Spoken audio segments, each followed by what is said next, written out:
اعوذ باللہ من الشیطان الرجیم بسم اللہ الرحمن الرحیم واتخذ اللہ ابراہیم خلیلا صدق اللہ العظیم وصدق رسولہ النبی الکریم ان اللہ وملائکتہ یصلون علی النبی یا ایہا الذین آمنوا صلوا علیہ وسلموا تسلیما اللہم صل علی سیدنا و مولانا محمد معدن الجود والکرم وآلہ وبارک وسلم۔ تمام تعریفیں حمد و ثنا اللہ تعالیٰ جل مجدہ الکریم کے لیے۔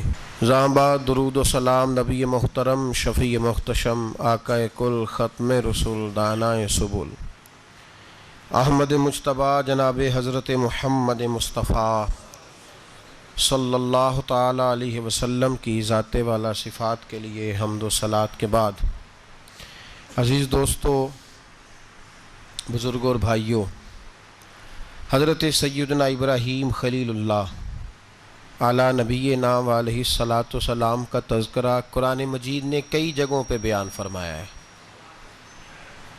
نبی پاک صلی اللہ تعالیٰ علیہ وسلم نے ارشاد فرمایا ہے کہ میں ملت ابراہیم پہ ہوں۔ حضرت ابراہیم علیہ الصلاۃ والسلام کے سیرت کو، سوانح کو، ان کی زندگی کے واقعات کو قرآن مجید نے متعدد مقامات پہ بیان کیا ہے۔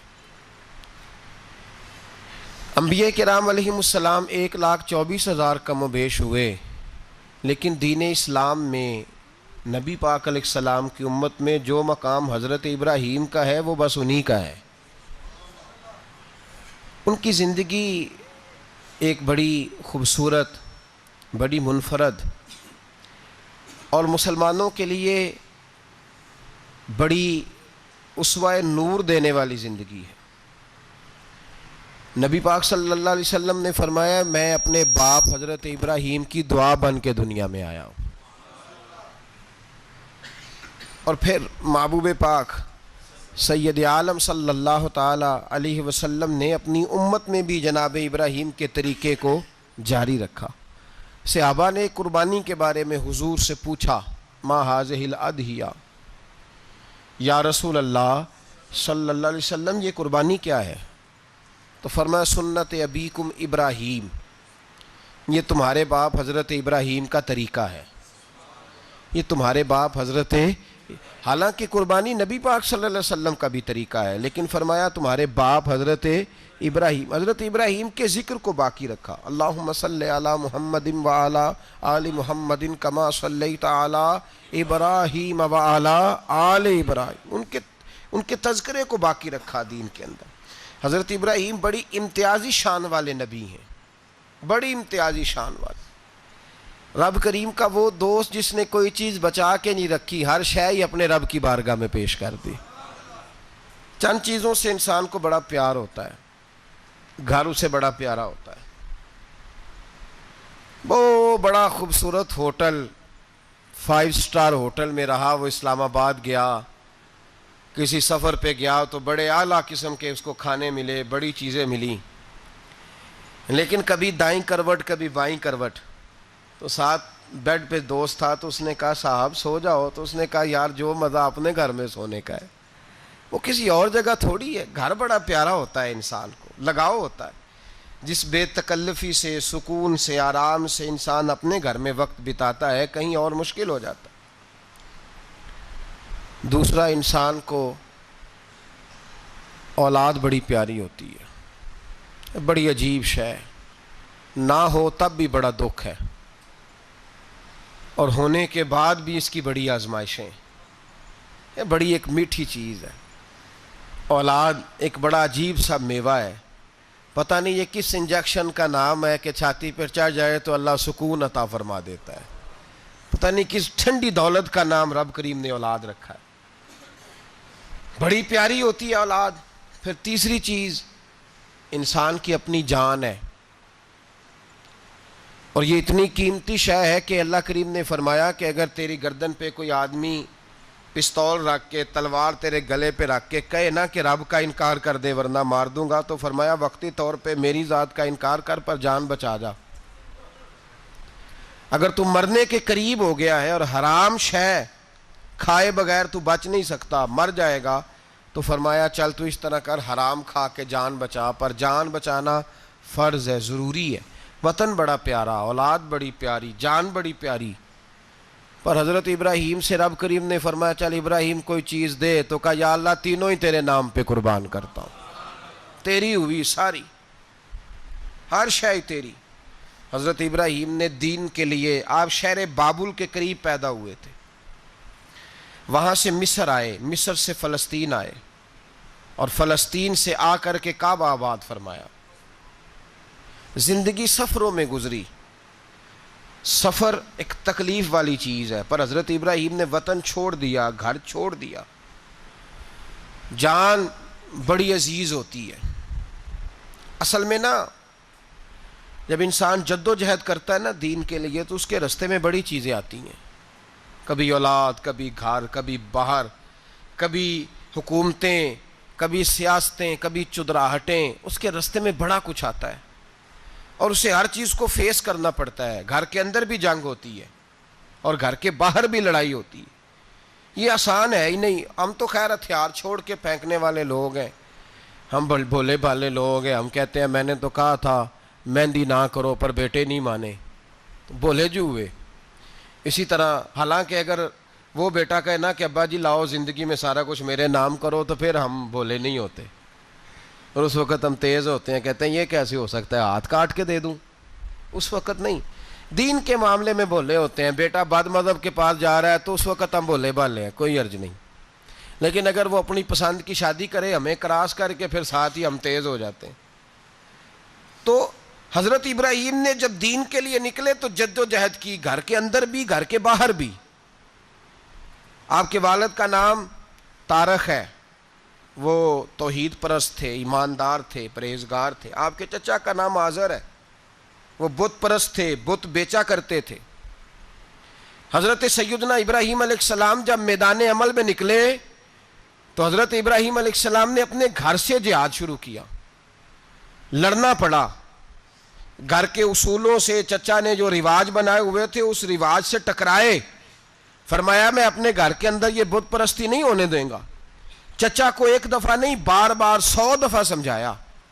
آپ کا چچا بت بنا کے بیچا کرتا تھا۔ حضرت ابراہیم علیہ السلام تھوڑے بڑے ہوئے تو کہنے لگا کہ چلو میرے ساتھ، تم بھی بت بیچنے ہیں، ہمارا کاروبار ہے۔ حضرت ابراہیم ساتھ نکلے تو بت پکڑا ہے، گندے پانی کے اندر اس بت کو ڈبوتے ہیں، کہتے ہیں کسی نے خریدنا ہے تو خرید لو، نہ یہ نفع دے سکتا ہے نہ نقصان دے سکتا ہے، جو اپنا آپ نہیں بچا سکتا تمہیں کیا بچائے گا، خریدنا ہے تو خرید لو۔ چچا کہنے لگا تو کاروبار چمکا رہا ہے کہ تباہ کر رہا ہے۔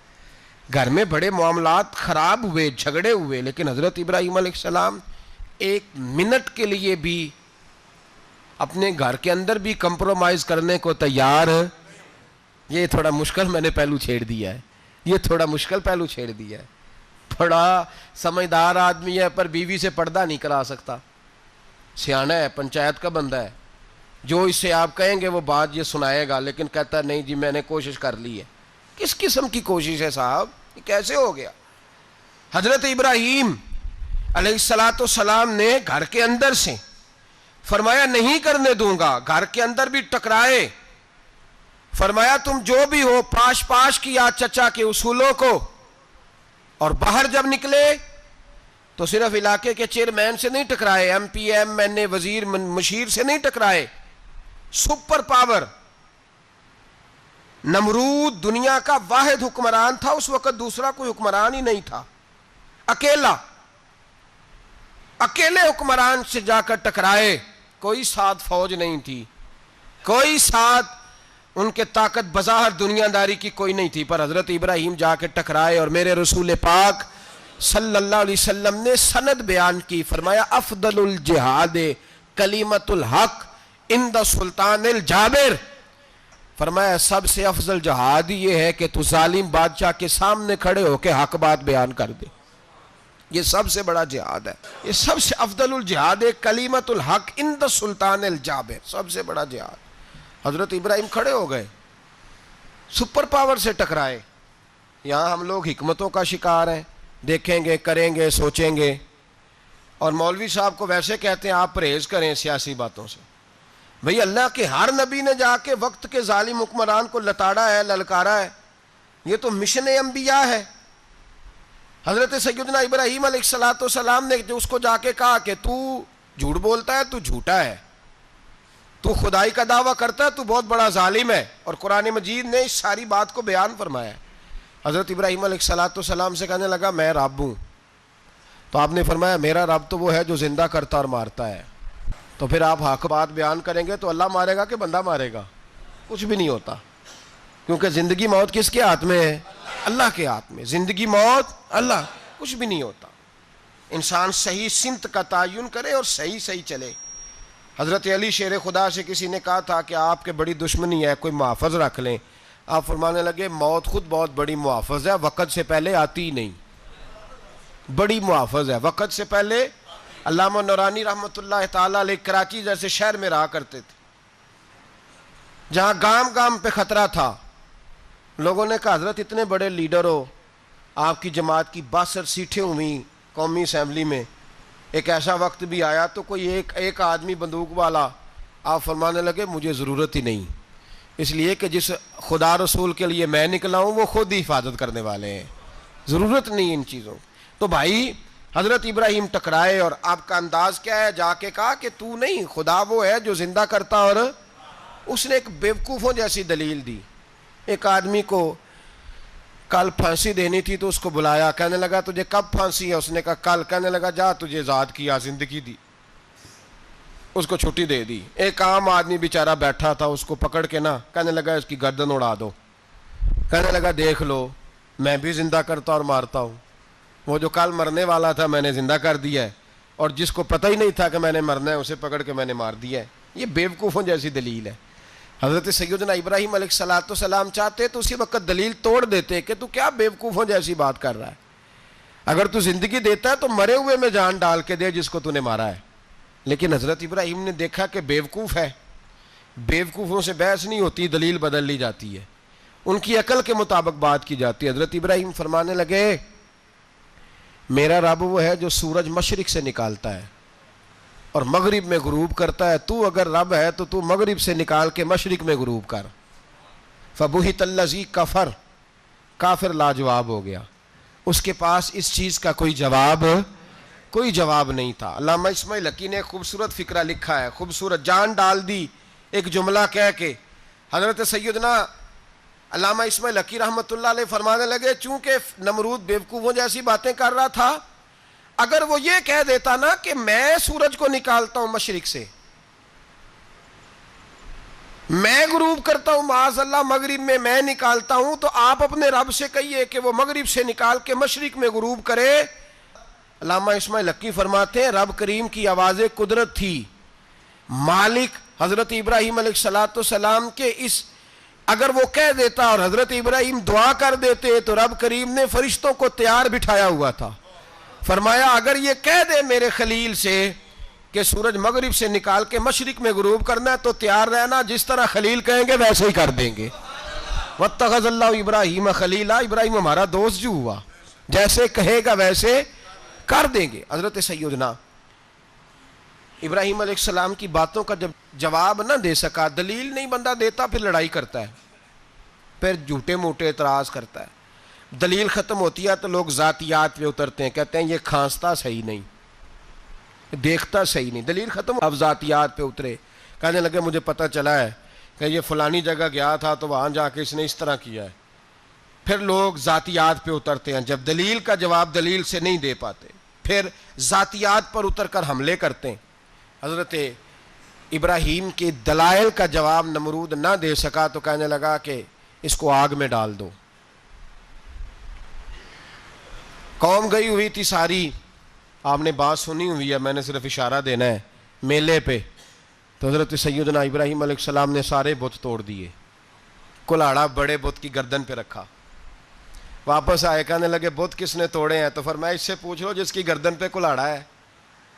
کہنے لگے یہ تو بول ہی نہیں سکتا. تو فرمانے لگے بڑے بیوقوف ہو, جو بولتا ہی نہیں, سنتا ہی نہیں, اپنا آپ نہیں بچا سکتا, اس کی پوجا کرتے ہو. کہنے لگے پکڑو, دلیلیں ختم ہو گئی, اس کو آگ میں ڈالو.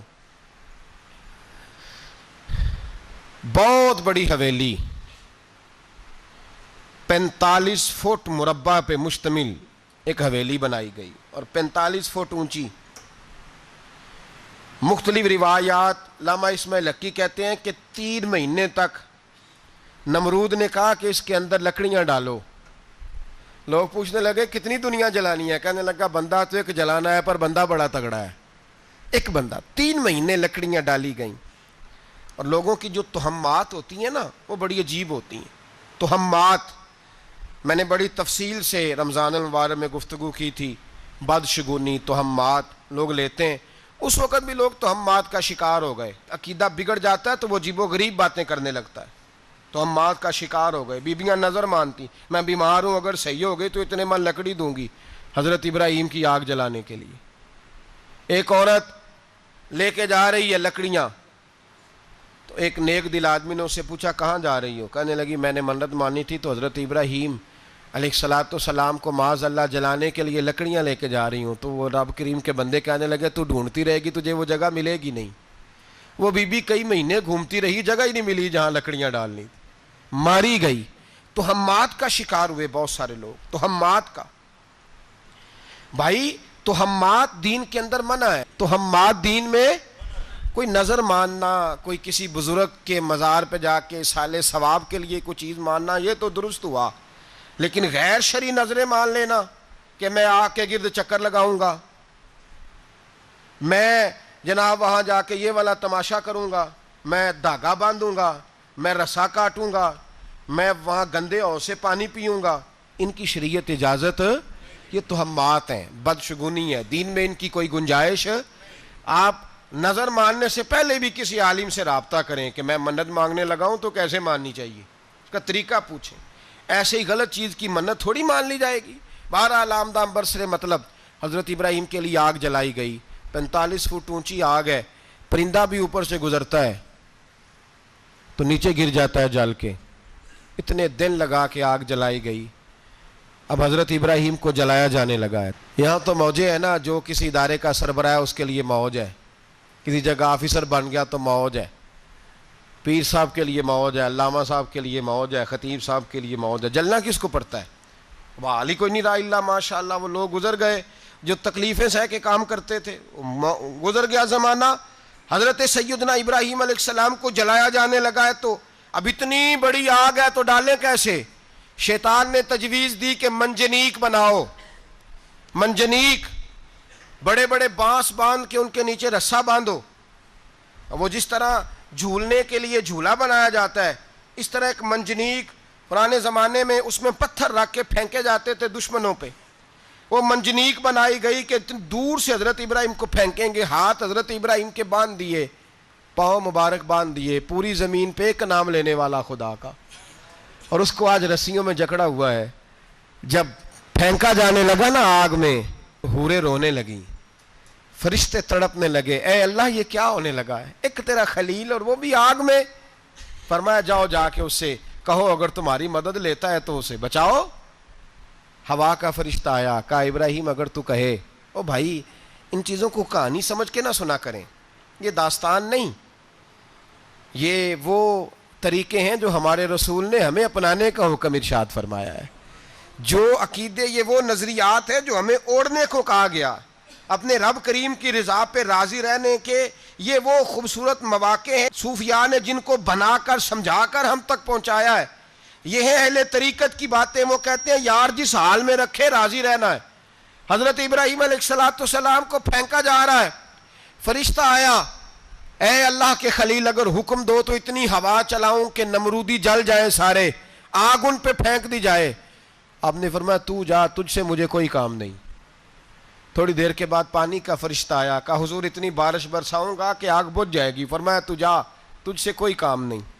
اب جب منجنیق میں رکھ دیے گئے, آگ میں جانے کا لمحہ ہے, تیاری ہے, حضرت جبریل امین حاضر خدمت ہوئے. کہا ابراہیم کوئی حاجت؟ فرمایا تجھ سے کوئی نہیں. کہا چلو مجھ سے نہیں تو رب کریم سے ہی بات کر لو, مجھے پتا ہے میں چھوٹا ہوں, آپ مجھ سے مدد کیوں لوگے, رب کریم سے ہی بات کر لیں. تو حضرت ابراہیم کہنے لگے جبریل یہ بتا, رب کو نہیں پتا اس کا خلیل کس حال میں ہے, اسے نہیں پتا میں کس حال میں ہوں. میرے ہاتھ بندھے ہیں، پیر بندھے ہیں آگ میں، اسے نہیں پتا؟ بتایا تو اسے جاتا ہے جسے خبر نہ ہو۔ تو اگر اسے پتا ہے تو اگر وہ جلانے پہ راضی ہے تو میں بھی جلنے کو تیار ہوں، میں تیار ہوں۔ اسے کہو ٹھیک ہے۔ حضرت سیدنا ابراہیم علیہ السلام کو منجنیق میں ڈال کے جو پھینکا آگ میں، یا نار کونی بردم و سلام علی ابراہیم، اللہ نے فرمایا اے آگ میرے ابراہیم پہ ٹھنڈی بھی ہو جا اور سلامتی والی بھی ہو جا۔ حضرت ابراہیم کو 2 فرشتوں نے بٹھا دیا زمین پہ، پھول کھلے ہیں، کونپلیں مہک رہی ہیں، کلیاں خوشبو دے رہی ہیں۔ حضرت ابراہیم نے سر سجدے میں رکھ دیا، سبحان اللہ والحمد للہ ولا الہ الا اللہ واللہ اکبر۔ حضرت ابراہیم اللہ کی تسبیح پڑھنے لگے، رب کریم کا شکر بجا لانے لگے۔ نکلے وہاں سے، کچھ دن گزر گئے، نکلے، حکم ہو گیا ابراہیم علاقہ چھوڑ دو۔ حضرت ابراہیم علیہ السلام وہاں سے نکل کے مصر آئے، چچا کے پاس ٹھہرے۔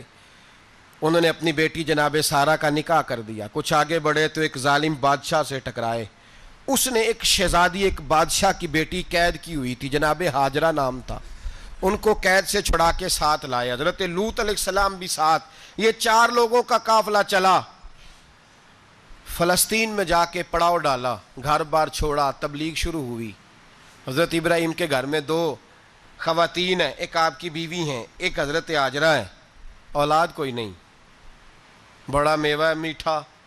گھر وہی آباد ہوتا ہے جس میں بچے روتے ہیں، گھر ہوتا ہی وہ ہے جس میں بچوں کی چنچناہٹ ہوتی ہے، بھن بھناہٹ ہوتی ہے۔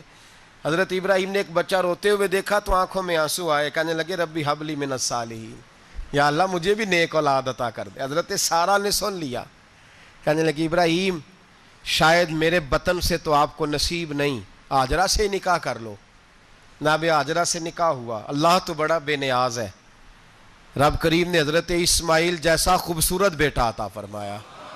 بیٹا کالا سیاہ بھی ہو تو سینے کی ٹھنڈک ہوتا ہے، پر یہ تو وہ بیٹا ہے جس کی پیشانی میں نور محمدی چمکتا ہے صلی اللہ علیہ وسلم۔ حضرت سیدنا اسماعیل علیہ اتنے خوبصورت، اب جس بیوی کے ہاں بیٹا تھا، بیٹھنا اٹھنا بھی زیادہ اس کے پاس، آنا جانا بھی اس کے پاس، توجہ ادھر ہو گئی۔ جناب سارہ رشک کرنے لگی، ایک دن کہنے لگی اسے چھوڑ آ جنگل میں، وادی غیر ذی زرع، مکے کے پاس۔ بھائی ایک بیٹا عالم دین بنا لو، کہنے لگا روٹی کہاں سے کھائے گا؟ تیرے 5 بیٹے ہیں، کو حافظ قرآن بنا، کہتے روٹی کہاں سے کھائے گا؟ وہ بچہ بھی کہتا ہے میں کہاں سے کھاؤں گا؟ حضرت ابراہیم علیہ السلام تو چند مہینے کا بچہ چھوڑ آئے، تو کہاں سے روٹی کھائی حضرت اسماعیل نے؟ کہاں سے کھائی ان کی اماں نے روٹی؟ بھوکے مر جاتے ہیں یہ سارے۔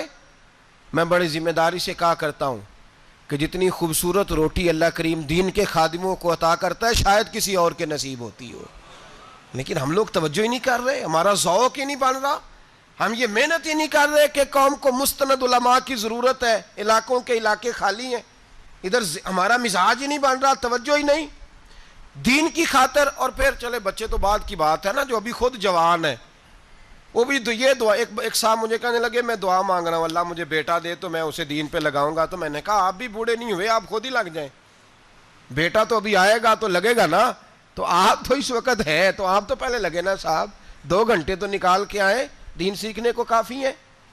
آپ اتنی لمبی سوچ رہے ہیں کہ بچہ آئے گا تو بڑا ہوگا تو وہ جائے گا تو دیکھی جائے گی، ابھی تو آپ ہیں تو آپ تو آؤ۔ حضرت ابراہیم نے بچہ وہاں چھوڑا۔ یہاں سے جو عمرہ کرنے لوگ جاتے ہیں نا، جو حج کرنے جاتے ہیں، ان کو پتہ ہے کہ وہاں دنیا کی ہر نعمت ملتی ہے، پھر بھی ڈبل ٹرپل پیسے لوگ جیبوں میں ڈال کے جاتے ہیں۔ حضرت ابراہیم جب وہاں لے کے گئے تو کوئی انسان نہیں تھا، پانی کا قطرہ نہیں تھا، 2 کلو کھجوریں، ایک مشکیزہ، بیوی کو تھمایا۔ ہمارے گھر میں ہزاروں چیزیں پڑی ہیں، لیکن وہ جو توکل ہے نا وہ ختم ہو گیا ہے۔ اللہ دے گا، حلال حلال پہ قناعت کرے، جائز جائز پہ بھروسہ کرے، رب کریم عطا کرنے والا ہے، وہ مزاج ختم ہو گیا۔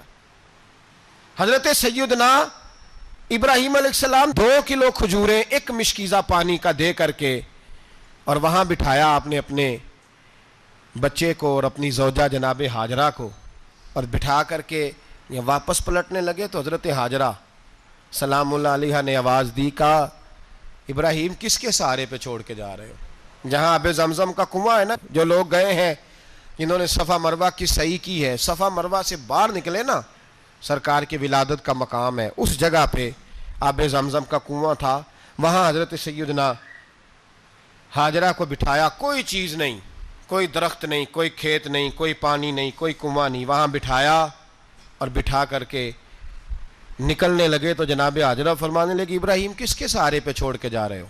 کہنے لگی اللہ کے سہارے پہ۔ تو پاک باز بی بی نے ایک لفظ پوچھا، کہا ابراہیم یہ میرے رب کا حکم ہے، یہ میرے بس جن کا عقیدہ توحید مضبوط ہو ان کے لیے ایک جملہ کافی ہوتا ہے، یہ میرے اللہ کا حکم ہے۔ تو جناب ابراہیم علیہ السلام فرمانے لگے ہاجرہ ہاں رب کا حکم ہے۔ جب یہ لفظ کہے تو چاہیے تھا نا حضرت ابراہیم تسلی دیتے، تو بی بی صاحبہ تسلی دینے لگی، عرض کرنے لگی ابراہیم اگر اللہ کا حکم ہے تو پھر آپ ہماری فکر نہ کرنا، اگر یہ رب کا حکم ہے تو پھر ہماری فکر نہ کرنا، جس رب نے ہمیں یہاں تک پہنچایا ہے وہ ہمیں کبھی بھی ضائع نہیں فرمائے گا، پھر فکر نہ کرنا۔ حضرت ابراہیم آ گئے، بات آپ نے سنی ہوئی ہے، اشارہ کرنا مقصود ہے۔ 13 سال میں چلے مان بھی لیا جائے بعض روایات کی روشنی میں کہ آتے جاتے بھی رہے، لیکن مکمل دیکھ بھال اپنے بچے کی پرورش میں پورا حضرت ابراہیم علیہ السلام کا کردار، سارا کردار ماں کا تھا۔ میں جب خواتین کے بارے میں کوئی بات کرتا ہوں تو میں آپ کو اکثر کہتا ہوں کہ یہ صرف بیوی کے لیے حکم نہیں ہوتا، یہ ٹریننگ بیٹی کو دینی ہے اور بہن کو دینی ہے، یہ تربیت کریں اپنے گھر میں۔ میں تجربے کی روشنی میں یہ بات عرض کیا کرتا ہوں کہ بھائی بچے باپ کے فرما بردار اس وقت ہوتے ہیں جب اماں انہیں باپ کا فرما بردار کرتی ہے، اور بچے باپ کے نافرمان بھی تب ہوتے ہیں جب اماں انہیں باپ کا۔ میں نے اپنے کانوں سے سنا ایک دفعہ ایک بچہ اپنے باپ سے کہہ رہا ہے آپ نے تو ساری زندگی باہر گزار دی، پیسے کمانا کون سا مشکل کام ہے، دکھ سکھ تو سارے اماں نے برداشت کیے، سکولوں میں وہ جاتی تھی، فلانا کام وہ کرتی تھی، فلانا کام۔ اب یہ سوچ اس کی ذاتی تو نہیں، یہ اس کو دی گئی ہے، اور اگر اس کو یہ سوچ دے دی جائے کہ اماں کہے کہ میں تو اپنوں میں رہی ساری زندگی، میں نے تو اپنوں میں وقت گزارا، اور تیرا باپ تو کئی دفعہ جنازے بھی نہیں پڑھ سکا، اس نے تو ماں باپ ایسے دفن کر دیے، وہ اگر یہ سوچ فراہم کرے تو پھر بچہ باپ کا فرما بردار ہوتا ہے۔ اور یہ والی روایتیں ہم بیوی کو سناتے ہیں، حالانکہ کس کو سنانی چاہیے؟ بولیے، بہن اور بیٹی کو، بہن اور بیٹی کو سنائیں یہ باتیں، ان کو سمجھائیں تاکہ آگے جا کے وہ جو گھر ترتیب دیں وہ گھر بڑا عمدہ اور نکھرا ہوا ہو۔ حضرت سیدنا ابراہیم 13 سال کے بعد آئے، چونکہ گھر میں اللہ تبارک و تعالیٰ کی دوستی کا چرچا تھا، اللہ تبارک و تعالیٰ کی محبوبیت کا غلبہ تھا۔ 13 سال کے بعد فلما بالغ معہ سعیا، بیٹا جب اتنا بڑا ہوا کہ ساتھ چلنے لگا تو حضرت ابراہیم نے اپنے بیٹے کو بلا کے کہا بیٹا مجھے خواب آئی ہے، میں تجھے ذبح کر رہا ہوں، تیری کیا رضا ہے؟ تو حضرت اسماعیل کہنے لگے یا ابت افعل ما تؤمر، ابا جی اللہ جیسے حکم دیتا ہے میرے ساتھ ویسے ہی کریں، جیسے اللہ حکم دیتا ہے ویسے ہی، بولیے، ویسے ہی کریں۔ حضرت ہاجرہ کو کہا کہ ایک دوست نے دعوت کی ہے تو وہاں جا رہے ہیں، بی بی مطمئن ہے، تفصیلات کی ضرورت نہیں، ختم بات، اعتبار ہے، مطمئن ہو گئی۔ شیطان پیچھے سے آیا اماں کے پاس، ذرا تھوڑی دیر کے لیے تصور جمائیے، یہاں تو پڑوسن آ کے کوئی بات بتا دیتی ہے خاوند کے بارے میں تو کئی مہینے جھگڑا جاری رہتا ہے، پڑوسن محلے دار۔ شیطان نے آ کے بتایا لفظ کیا ہے؟ کہا حضرہ تمہیں پتہ ہے کہاں جا رہے ہیں؟ کہا دوست کی دعوت میں۔ تو کہنے لگے دوست کون ہے؟ رب کریم، اور ابراہیم کا خیال ہے کہ اس رب نے مجھے حکم دیا ہے کہ میں ذبح کروں۔ تو حضرت ہاجرہ کہنے لگی کبھی باپ بھی بیٹا ذبح کرتے ہیں؟ شیطان کہنے لگا ان کا خیال ہے کہ ان کے رب نے حکم دیا ہے۔ تو جناب ہاجرہ فرمانے لگی اگر رب نے حکم دیا تو پھر تو مجھے شیطان لگتا ہے، تو مجھے شیطان لگتا ہے۔ کہا کیا مطلب؟ فرمانے لگی اگر رب کریم کا حکم ہے تو میرے پاس ایک اسماعیل ہے، اگر 1000 بھی ہوتے میں سارے اللہ کے راستے میں پیش کر دے دیتی، مالک کا ہی تو ہے سارا کچھ، اسی کا ہے، اس میں لیت اللہ کی کیا گنجائش؟ حضرت سیدنا ابراہیم علیہ السلام نے بیٹے کے حلق پہ چھری رکھ بھی دی اور چھری چلا بھی دی، رکھ بھی دی، اور وہ تو اللہ کریم نے فرمایا یا ابراہیم قد صدقت الرؤیا، ابراہیم تو نے خواب سچا کر دکھایا، وہ قیامت تک تیرا نام رہے گا۔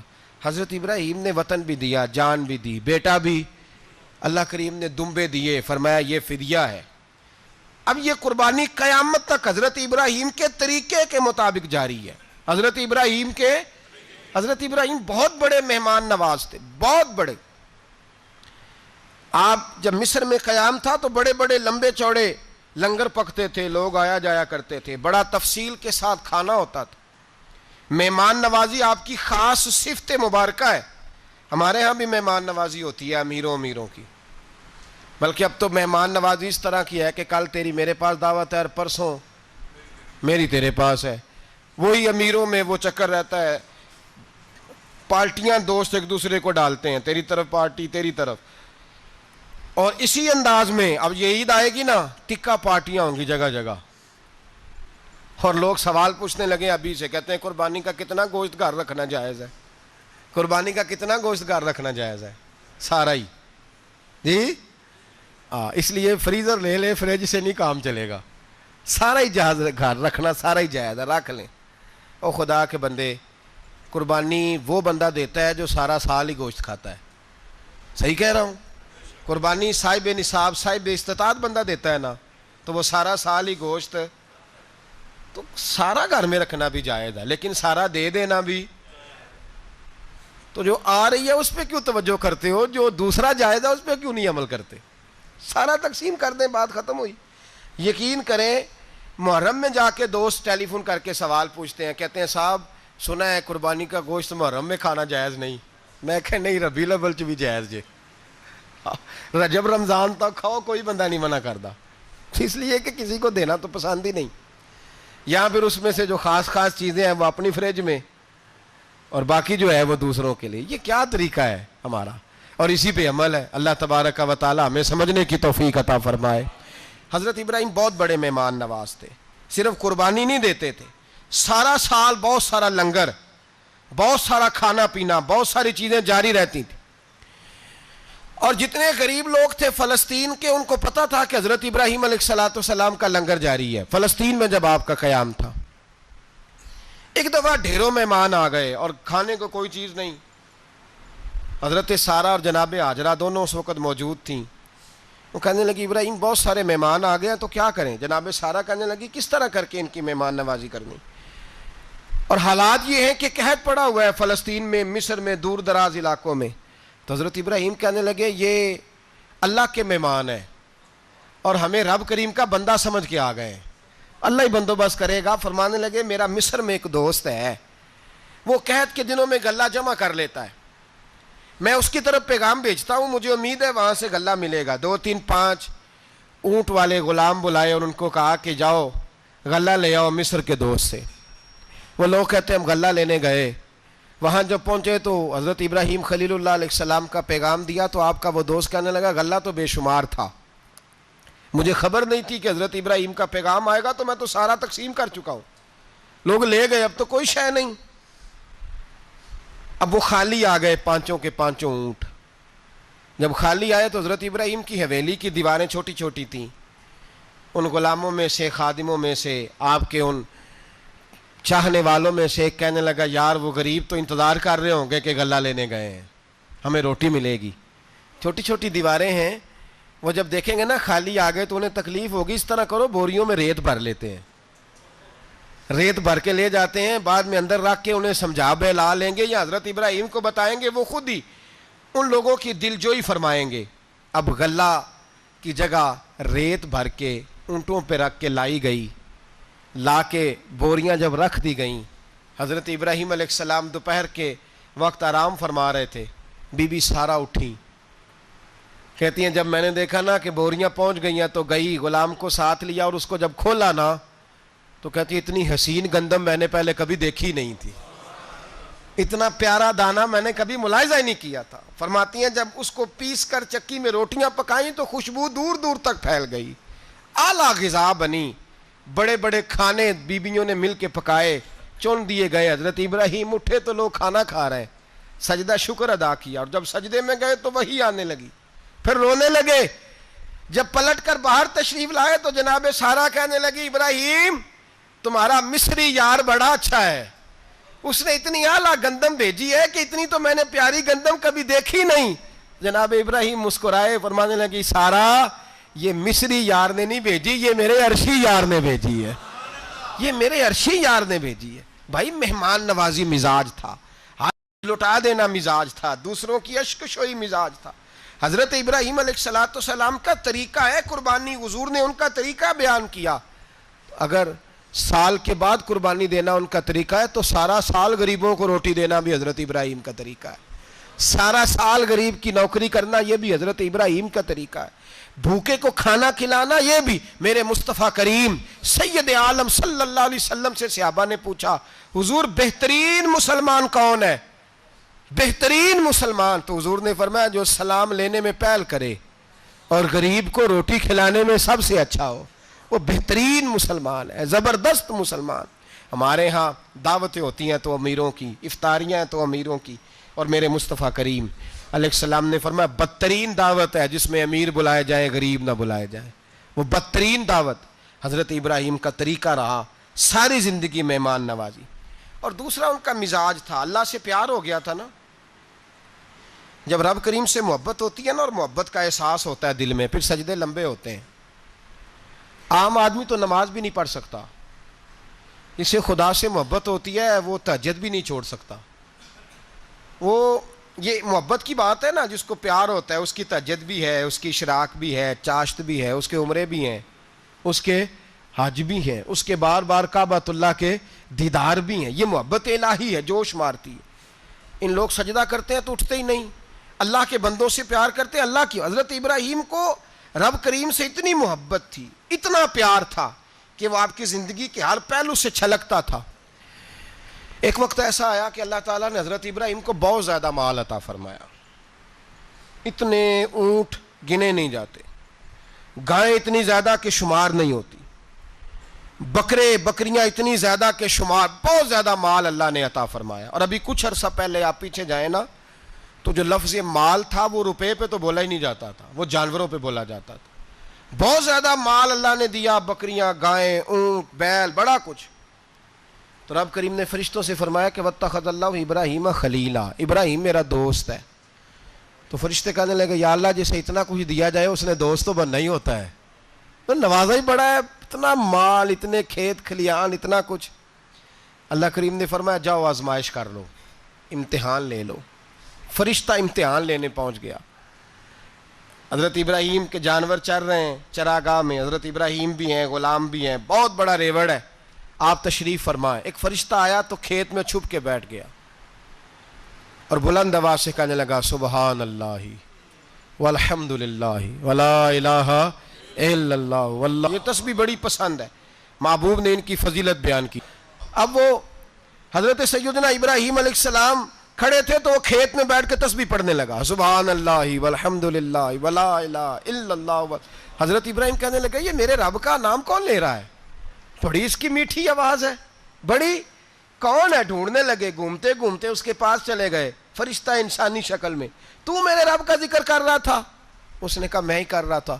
فرمانے لگے یار ایک دفعہ پھر نہیں کرتا؟ تو کہنے لگا ابراہیم پہلے تو میں اپنی مرضی سے کر رہا تھا، تو کہتا ہے تو پیسے لگیں گے، پیسے ہیں تو کر دیتا ہوں۔ حضرت ابراہیم کہنے لگے بول تو کیا لے گا؟ میرے اللہ کا ذکر سنانے کا کیا لے گا؟ کہنے لگا جتنی بکریاں آپ چرا رہے ہیں ساری دے دے تو میں اللہ کا ذکر سنا دیتا ہوں۔ اور آپ نے فرمایا بس جا تیری ساری ہوئی میرے رب کا ذکر سنا۔ اور پھر شروع ہو گیا سبحان اللہ الحمد للہ ولا الہ الا اللہ واللہ اکبر۔ حضرت ابراہیم علیہ السلام کیف میں یار پھر ذرا سنا، نہ علماں وچ پھسا سانو، تو یار دی گل سنا سانو، ذرا دوبارہ سنا۔ پھر سنایا، ایک دفعہ پھر کہا، فرشتہ کہنے لگا بس جی آپ کے پیسے پورے ہو گئے۔ حضرت ابراہیم کہنے لگے چل ایک دفعہ اور سنا۔ کہنے لگا پیسے لگیں گے، تو کیا لے گا؟ کہنے لگا گائیں بھینسیں ساری میری۔ فرمایا بس یار اتنی قیمت، تو سنا صحیح، سارا کچھ ہی تیرا۔ پھر شروع ہو گیا سبحان اللہ والحمد للہ ولا الہ الا اللہ واللہ اکبر۔ گائیں دے دیں، بھینسیں دے دیں، وہ ذکر سناتا ہے۔ حضرت ابراہیم کبھی مچلتے ہیں، کبھی روتے ہیں، کبھی آہیں بھرتے ہیں، تو میرے رب کا نام لے رہا ہے، ذرا پھر سے لے۔ کیف جاری ہے۔ کہنے لگا بس بھائی۔ حضرت ابراہیم فرمانے لگے تو اور لے لے جو لینا ہے، مجھے ذکر سنا۔ اس نے کہا ابراہیم بکریاں میں لے چکا، گائے بھینسیں میں لے چکا، اونٹ رہ گئے، سارے لے لوں گا پھر ذکر سناؤں گا. فرمایا جا تیرا ہوا تو ذکر سناتا رہے, میں دیتا ہوں. دے دیا, کچھ دیر ذکر کیا تو اب خاموش ہو گیا. حضرت ابراہیم خلیل اللہ علیہ السلام فرمانے لگے ذکر سنا. کہنے لگا ابراہیم اب تیرے پاس دینے کو کیا ہے, ہر چیز تو میں لے چکا.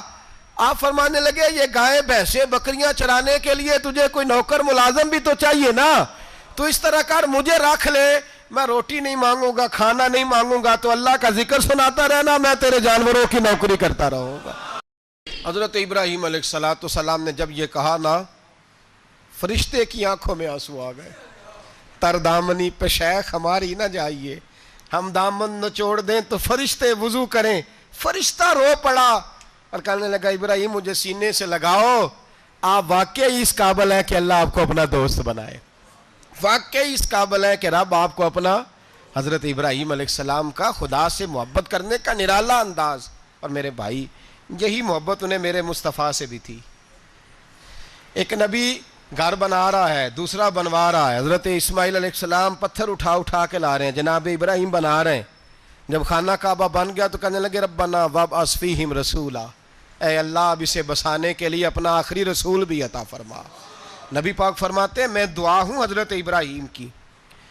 یہ قربانی حضرت ابراہیم کا طریقہ ہے. حضور نے اگرچہ نبی پاک کی اپنی سنت تھی, یہ بھی کہہ سکتے تھے سنتی و سنت ابیکم ابراہیم, میری سنت ہے اور تمہارے باپ ابراہیم کی سنت ہے. یہ نہیں فرمایا. جب صحابہ نے کہا قربانی کیا ہے, فرمایا سنت ابیکم ابراہیم, یہ تمہارے باپ ابراہیم کی سنت ہے. ہر صاحب نصاب پر قربانی واجب ہے. جو زکوٰۃ کا نصاب رکھتا ہو اس پر قربانی واجب ہے. یعنی ضروریات سے زیادہ اتنے پیسے جتنے پیسوں سے زکوٰۃ فرض ہوتی ہے, اتنے پیسے جس آدمی کے پاس قربانی سے پہلے پہلے آ جائیں اس آدمی پر قربانی کرنا واجب ہے. بکرا, چھترا, دمبا 1 سال کا یا دمبا 6 مہینے کا ہو پر اتنا بڑا محسوس ہوتا ہو کہ لگے کہ 1 سال کا ہے, اس کی قربانی ہو سکتی ہے. جانور میں کوئی عیب نہیں ہونا چاہیے. اتنا کمزور نہ ہو کہ ذبح جہاں اسے کرنا ہے وہاں وہ چل کے جا نہ سکے, اتنا کمزور جانور نہ ہو. اس کے اندر بظاہر کوئی اتنا بڑا نقص نہ پایا جاتا ہو, کانا نہ ہو, لنگڑا نہ ہو, کوئی اس کی ہاتھ نہ کٹے ہوئے ہوں, ایسا نقص جو واضح ہو. بکرا 1 سال کا, گائیں اور بھینس یہ 2 سال کی, اونٹ 5 سال کا. اب اس میں یہ ہے کہ ہمارے بہت سارے دوست چونکہ ہم دیہاتی لوگ ہیں تو پوچھتے ہیں کہ دوندا نہیں ہے تو چوگا نہیں ہے, تو یہ ہماری پنجابی کی اصطلاحات ہیں. پنجابی کی شریعت اسلامیہ نے سال بتائے ہیں. یہ تو ہم نے اپنی آسانی کے لیے یا دیہاتوں میں جو ماحول تھا اس طرح کا جانور لیں, خوبصورت جانور لیں. جو نصاب ہے وہ بھی میں نے آپ کو بتایا. لیکن ایک اور پہلو بھی ہے, نبی پاک صلی اللہ علیہ وسلم پہ زکوٰۃ کبھی فرض نہیں ہوئی, کبھی حضور پہ زکوٰۃ فرض نہیں ہوئی. نبی پاک صلی اللہ علیہ وسلم کے پاس اتنا سرمایہ کبھی اکٹھا ہوا ہی نہیں کہ زکوٰۃ فرض ہو. لیکن نبی پاک کے صحابہ فرماتے ہیں کہ مدینے کے 10 سالوں میں اللہ کے رسول نے ہر سال قربانی فرمائی ہے, ہر سال قربانی دی. اور جس سال حضور حج کرنے گئے اس سال اللہ کے نبی نے 63 اونٹ ذبح فرمائے.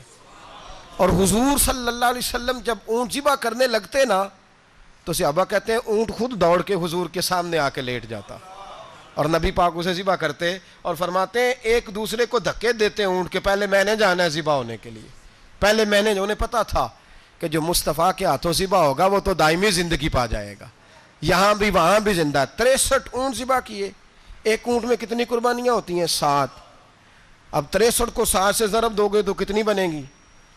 اور پھر نبی پاک صلی اللہ علیہ وسلم نے 10 سال مدینہ منورہ میں قربانی دی, ہر سال. اب وہ 63 اونٹ, ایک اونٹ میں 7 قربانیاں, ہر سال یہاں قربانی. اور مولا علی شیر خدا فرماتے ہیں نبی پاک 2 قربانیاں دیتے. میں نے کہا حضور 2 جانور ذبح کر رہے ہیں آپ, تو حضور نے فرمایا ایک میری طرف سے ایک میری امت کی طرف سے, غریبوں کی طرف سے. اور حضرت علی کو حضور نے وصیت فرمائی تو 2 دیا کرے گا.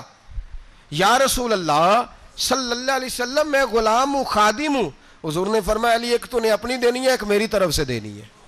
2 قربانیاں. مولا علی نے بھی ساری زندگی 2 قربانیاں دی. حضرت علی بھی مال کے نصاب نہیں تھے, اپنا مکان ہی نہیں تھا, کوئی کاروبار نہیں تھا, کئی دن فاقے رہتے تھے. پر قربانیاں کتنی دیتے تھے؟ 2۔ ہمارے پاس ویسے اگر سسرال میں، میکے میں، کزنوں میں کچھ شادی ہو جائے تو 50-60 ہزار کا خرچہ برابر ہے، وہ پکا ہے۔ اور قربانی کی باری غریب ہو گئے، سارے ہی غریب ہو گئے، کہتے نہیں یہاں مشکل ہے۔ او خدا کے بندے، اللہ کے ساتھ تجارت کر، اس کے رستے میں 1 دے گا، رب تجھے 70 گنا اضافہ کے ساتھ عطا فرمائے گا۔ قربانی مال کے نصاب پہ ہے، کوشش کیا کریں کہ اللہ کے رستے میں جب دینا ہو پھر لیت اللہ سے بچیں، خوبصورت جانور لائیں۔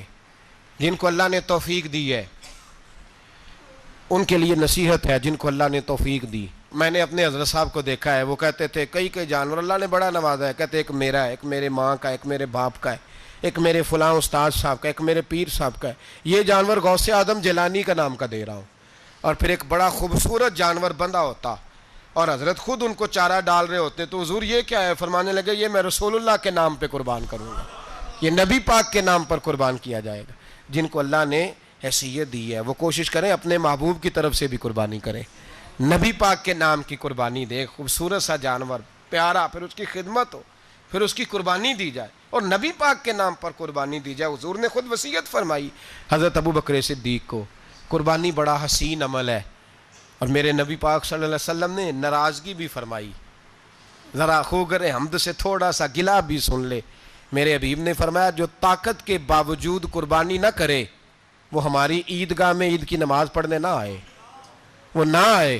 اور یا رسول اللہ جو کرے گا، فرمایا قربانی کے جانور کا خون کا قطرہ بعد میں زمین پہ گرے گا، اللہ اس کے سارے گناہ پہلے معاف فرما دے گا، اللہ اس کے سارے گناہوں کو بخشے گا۔ قربانی کریں، خوبصورت انداز میں کریں، اللہ کی رضا کے لیے۔ بزرگوں نے لکھا ہے 3 حصے کرو گوشت کے، ایک گھر میں رکھو، ایک رشتہ داروں میں بانٹو، پڑوسیوں میں بانٹو، اور تیسرا فقط غریبوں کو دو۔ لیکن میں اکثر یہ سوچتا ہوں کہ ہمارے ہاں قربانی کرتا ہی وہ ہے جن کے گھر میں ہر جمعرات کو چھوٹا گوشت پکتا ہے، اور جن کے گھر میں ہفتے میں 3 دفعہ مرغی کا گوشت پکتا ہے، وہی تو قربانی دینے کے قابل ہوتے ہیں۔ تو وہ بھی اگر قربانی کے بکرے میں سے بھی تیسرا رکھنا چاہیں تو اجازت تو ہے، میں نے کہا سارا رکھنے کی بھی اجازت ہے، لیکن اگر آپ مہربانی کریں، کوشش کریں کہ یار ہم تو سارا سال ہی کھاتے ہیں، اور ہمارے یہاں جو گوشت تقسیم ہوتا ہے نا وہ بھی باری لگی ہوئی ہے، ادھر سے پلیٹ آئی تھی گوشت کی تو ادھر سے بھر کے چلی گئی، بھئی اس نے کی ہے، اس کو بار بار گوشت دینے کا کیا مطلب ہے؟ آپ یہ دیکھیں عزیزوں میں، رشتہ داروں میں، اور میں اگر تھوڑا سا آپ کی توجہ کرانے میں کامیاب ہو جاؤں تو سفید پوش لوگوں کو دیکھیں، کچھ سفید پوش ہیں، سفید پوش جن کے اوپر قرضے ہیں، بیماریوں نے جکڑ لیا ہے، گھر میں بڑے بڑے سخت مریض آ گئے ہیں، سفید پوش پہلے دیا کرتے تھے۔ آپ ان سے پوچھتے ہیں صاحب قربانی، تو بات کو ٹالتے ہیں، وہ کہتے ہیں سوچ رہا ہوں کوئی حصہ ڈال جائے، پردہ پوشی کرتے ہیں، کہتے ہیں کہیں حصہ رکھا ہوا ہے، پردہ پوش۔ اکثر وہ لوگ قربانی نہیں دے پاتے، اکثر دیا کرتے تھے اب نہیں دے پا رہے، کیوں؟